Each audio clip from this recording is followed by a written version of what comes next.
नमस्कार दोस्तों, कैसे हैं आप सब लोग? जैसा कि आप सब जानते हैं, हम बहुत सारी वीडियोस लेकर आते हैं जीएसटी पर, इनकम टैक्स पर। तो आज हम जो बात करने जा रहे हैं, वो है कि कभी भी जीएसटी नंबर सस्पेंडेड हो जाता है, जीएसटी रजिस्ट्रेशन जो है वो सस्पेंडेड है अगर, तो पहली बात तो हम वो कारणों को जानना चाहेंगे कि ऐसे कौन-कौन से कारण हैं, जिसकी वजह से ऐसा होता है। तो चलिए इस वीडियो में मेरे साथ एंड तक बने रहें, ताकि हम ज़रूर जानें कि ऐसे कौन से कारण हैं जिसको हम अवॉइड कर सकें या रोक सकें या कंप्लायंस ऑलरेडी पूरी कर सकें।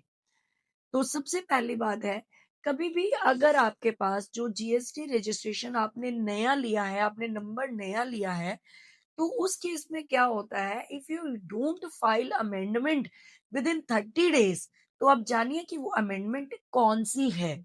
अगर आपने एक बैंक अकाउंट अपडेट करना जरूरी है जो कि वैलिडेट हो सके, तो ये विद इन 30 डेज करना है। अगर आप ऐसा नहीं करते तो जीएसटी नंबर सस्पेंड हो सकता है। ये मैं ऐसा क्यों बता रही हूँ, मैंने क्यों यहाँ से शुरू किया, उसका एक ही कारण है कि कई बार क्या होता है कि हम वॉलेंटरी जीएसटी नंबर लेते हैं, but we are not as much aware कि हमें कौन कौन सी चीजों का ध्यान रखना है। तो मेरी इस वीडियो में जरूर बने रहें, क्योंकि ये स्पेशली उन लोगों के लिए भी है।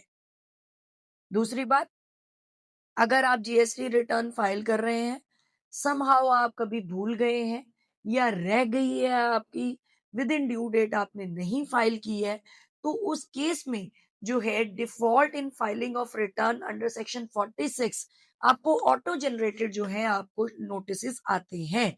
अगर आपने उसको कंप्लीट नहीं किया है तो आप जरूर ध्यान दे के उसको जरूर कर लें, अदरवाइज आपका नंबर जो है वो सस्पेंड हो जाएगा। अब दूसरी बात ये भी है, अगर आपने जीएसटीआर 1 फाइल कर दी है, 1 फाइल कर दी है और 3 भी नहीं फाइल की है, तो you can not file GSTR 1 for the next year, next month sorry. तो सो आपको इन सब बातों का ध्यान रखना चाहिए। तीसरी बात, ये उन लोगों के लिए भी है जिनके पास ऑलरेडी एग्जिस्टिंग जीएसटी नंबर है, लेकिन कभी आप ऐसा कह सकते हैं कि आईएफएससी कोड चेंज हो गए हैं, उसकी वजह से अकाउंट वैलिडेट नहीं हुआ, मर्जर बैंक के हो गए हैं, इसकी वजह से नहीं हुआ, ऐसे बहुत सारे कारण हैं। तो आप ज़रूर अपने प्रोफाइल में जाकर चेक करें, या जो भी आपके प्रोफेशनल्स हैं आप उनको देखें, उनसे पूछें। उसका कारण है कि अगर ऐसा नहीं है, तो नया या पासबुक का फ्रंट पेज, या अगर आपके पास पासबुक नहीं है तो चेकबुक का जो पेज है, कैंसल चेक ज़रूर लगाएँ और उसको अकाउंट को वैलिडेट कर सकते हैं। ये कुछ कारण हैं जिससे हमारे जीएसटी नंबर सस्पेंड हो जाता है। अब बहुत सारे लोगों के मन में आएगा, जीएसटी नंबर सस्पेंड हो जाता है और कैंसल हो जाता है, तो इसमें कोई फ़र्क है? तो हमारी अगली वीडियो में देखें कि ऐसे क्या कारण है, सस्पेंड हो तब क्या जो हम कह सकते हैं कॉन्सिक्वेंसेज़ है, और अगर कैंसलेशन हो तो उसके क्या कॉन्सिक्वेंसेज़ है। धन्यवाद।